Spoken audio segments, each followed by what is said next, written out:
Jose Garcia Villa, a Filipino poet, critic, short story writer, and painter, is an important person to recognize during Filipino-American History Month. Villa was born on August 5, 1908, in Manila's Singalong district. His parents were Simeon Villa, a personal physician of Emilio Aguinaldo, the founding president of the First Philippine Republic, and Gia Garcia, a wealthy landowner. In 1946, Villa married Rosemary Lamb, with whom he had two sons, Rondel and Lance. They annulled their marriage 10 years later. He also had three grandchildren, Jordan Villa, Sarah Villa Strokes, and Travis Villa. Villa was especially close to his nieces, Ruby Priscilla, Milagros Villanueva, Maria Luisa Cohen, and Maria Villanueva. He graduated from the University of the Philippines Integrated School and the University of the Philippines High School in 1925. Villa enrolled on a pre-medical course in the University of the Philippines, but then switched to pre-law course. However, he realized that his true passion was in the arts. Villa first tried painting, but then turned into creative writing after reading Winesburg, Ohio by Sherwood Anderson.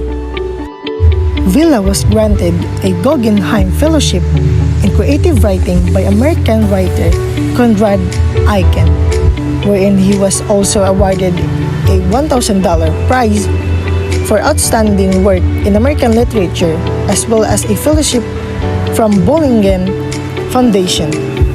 He was also bestowed an Academy Award for Literature from the American Academy of Arts and Letters in 1943. Villa also won first prize in the poetry category of UP Golden Jubilee Literary Contest in 1958, as well as the Pro Patria Award for Literature in 1961, and the Heritage Award for Poetry and Short Stories a year later. He was conferred with a honoris causa doctorate degree for literature by Far Eastern University in Manila on 1959, and later by University of the Philippines and the National Artist Award for Literature in 1973. He was one of three Filipinos, along with novelist Jose Rizal and translator Nick Joaquin, included in World Poetry, an anthology of verse from antiquity to our time published in 2000, which featured over 1,600 poems written by hundreds of poets in different languages and culture within a span of 40 centuries, dating from the development of early writing in ancient Sumer and Egypt. He was nominated for the 1971 Nobel Prize in Literature by Pasita Habana and other professors from Far Eastern University, and Alejandro Rosas, chair of the UNESCO National Commission of the Philippines. Aside from publishing various collections of poetry, Villa also added to the world of poetic style, introducing a new rhyme scheme called reverse consonants. As Villa explained, the last sounded consonants of the last syllable or the last principal consonants of a word are reversed for the corresponding rhyme. Thus, a rhyme for near would be run or rain, green, rain. Villa also wrote something he called comma poems, where a comma is included after each word in the poem. As explained in the preface to his Volume 2, the commas are an integral and essential part of the medium, regulating the poem's verbal density and time movement, enabling each word to attain a fuller tonal value and the line movement to become more measured. Villa has won numerous awards, including the 1973 National Artist of the Philippines for Literature. His work in both poetry and challenging traditional poetic style continues to have an impact in modern poetry, both for members of the poetry community and other Asian American writers. Footnote to youth. by Jose Garcia Villa. Footnote to Youth is a short story by Jose Garcia Villa that was published in 1933. The year the story was published plays an important role in understanding the story and what it means. Footnote to Youth accentuates the nature of teenage marriage to impress upon the youth its entailing difficulties. The title itself bears a stern reminder about the pitfalls of an unrequited and unplanned love to the youth, who most oftentimes fall prey to the disillusion of love.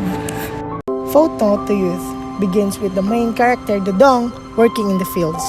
He takes no real joy in his dusty work. He is so distracted, impatient to get home and tell his father that he has asked Taeyang, the woman he loves, to marry him and she has accepted. He is preoccupied by feelings of adulthood and masculinity, believing himself to be grown and capable. On the way home, he steps to bath in a creek, a symbolic gesture. He is beginning fresh, starting a new chapter in his life. At home, we see the labors of the home and the trials of old age.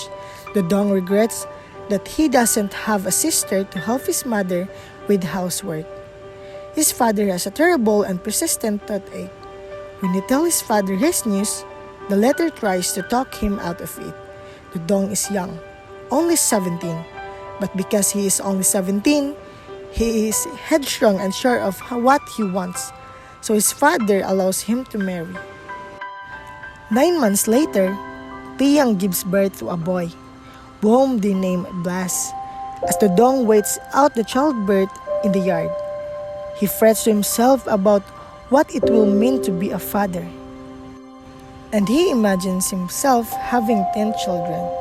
He is afraid and despondent rather than excited at the prospect, and he is embarrassed to be a father and to have children and to feel these things, though he does develop a sense of paternal pride upon seeing the baby. Over the course of 6 years, Taeyang gives birth 6 more times, which take its toll on both her body and Dodong's.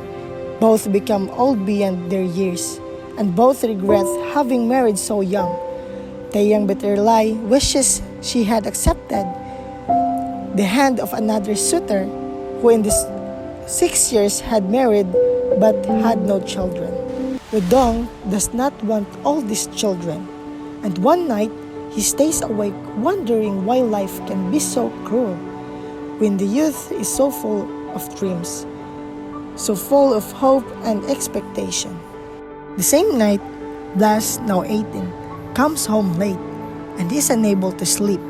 Dodong asks him what has him so agitated and sees that the rules of father and son are now reversed, where once Dodong was the stubborn, impatient youth who thought that to marry was to live, and his father was the cautious, objective voice of reason.